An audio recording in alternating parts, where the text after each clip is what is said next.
my name is Whitney and I work at Columbus Public Library in the Adult Services Department, where I answer reference, genealogy, and local history questions. Galileo is a great resource for research projects, and I'd like to share with you some tips on searching efficiently and finding high-quality resources. The content in this video is directed towards high school students and entry-level college students and covers intermediate research techniques. You can access Galileo by going to our website, www.cvlga.org, and hovering over the Research It tab and clicking Galileo. Galileo gives you access to full-text articles, ebooks, journals, educational videos, and more. From the home page, you can access the general search bar to search by terms like subject, title, or author.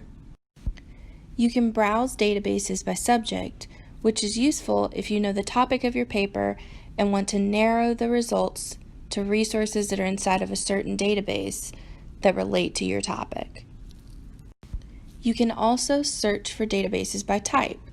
You can limit your results to databases that only contain primary resources, for example, which are vital in historical research, such as evaluating an event or a time period.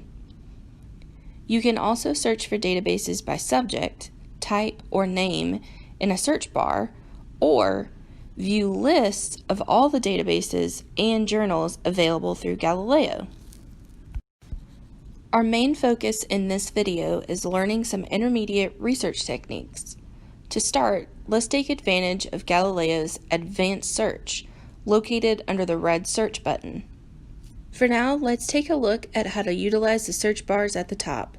We will focus on searching by author, title, and subject terms.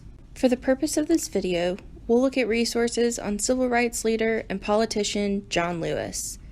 We'll start out by typing John Lewis in the first field and clicking search. This results in over 1 million resources.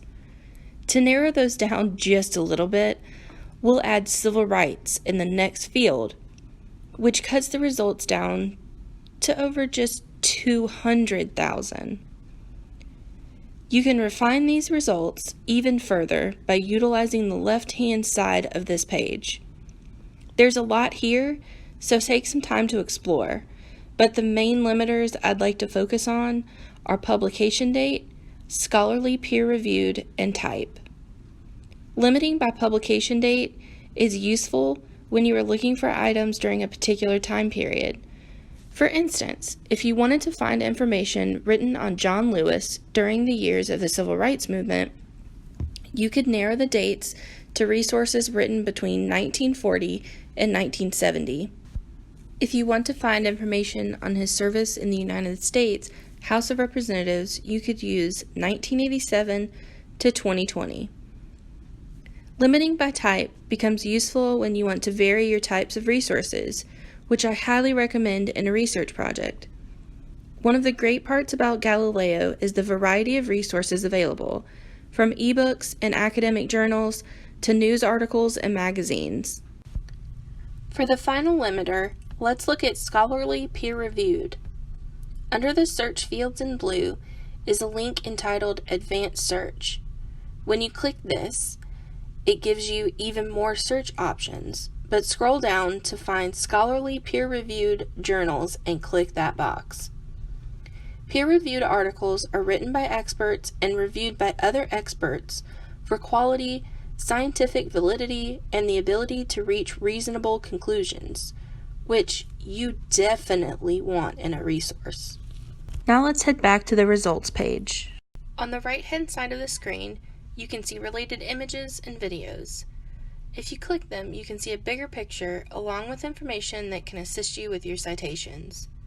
You'll notice that Credo Reference, another resource that's available through the library, has relevant resources listed here as well. Now that we've covered ways to narrow your results into a manageable amount, I'll share some tips that might help you search more efficiently. Boolean operators might sound like something straight out of science fiction, but they can be extremely helpful when narrowing results when you're not interested in using the limiters located on the left-hand side of Galileo. Let's focus on the most common Boolean operators, the words and, or, and not. Not is used to search for resources that contain one search item and not the other. The example here is cat, not dog. Articles in these results would not contain resources about dogs. Or is used to search for resources that contain either cats or dogs. Some articles could be about cats, some could be about dogs, and some could be about both. And is used to search for resources that contain information about both cats and dogs.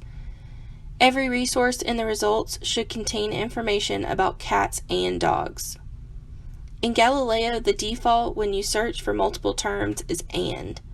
However, you can change these to or not to suit your searching needs. For demonstration purposes, I'm going to delete civil rights and look at the results we got in the very first search we did. On the right-hand side, I notice a picture of someone who is not the John Lewis that we are looking for. Out of curiosity, I clicked it, and I saw that there was a John Lewis involved in a mining disaster. We can use this John Lewis's middle name to get rid of results pertaining to him. So we will type his middle name in the search bar, change the drop-down menu to not, and hit search. And just like that, we've eliminated the unrelated resources. Once you find a resource that you want to review, click the title to open it. Once you get to the main page of that resource, a link to open the actual resource will be found at the top left. I suggest browsing through it quickly and skipping to the bibliography to view the list of resources the author used to write the resource. You can also use the resources that the author used in your own research project. This page has a wealth of information on it, and anything in blue is an active link, and it can take you to more resources. Clicking on the author's name would give you more materials written by that author. Similarly, clicking blue subject terms would give you more materials that also use that subject term. On the right-hand side of the screen, you'll see tools like Google Drive, which allows you to link your Google account to your research session and save the resource directly to your personal Google Drive. You can also print, email, and save. The Cite tool will also give you a starting place for your own citations, but I always suggest checking behind them. You can also create a permalink to the article to share with others if you're working on a group project or even if you just want it for your own records. Galileo has so many features, so I encourage you to explore it further. Set aside some time to explore it so that when you need to use it for research, you're already familiar with it and all of its features. If you get stuck on your research, give your favorite Chattahoochee Valley Library branch a call and we can help you work through it. Good luck on your research project.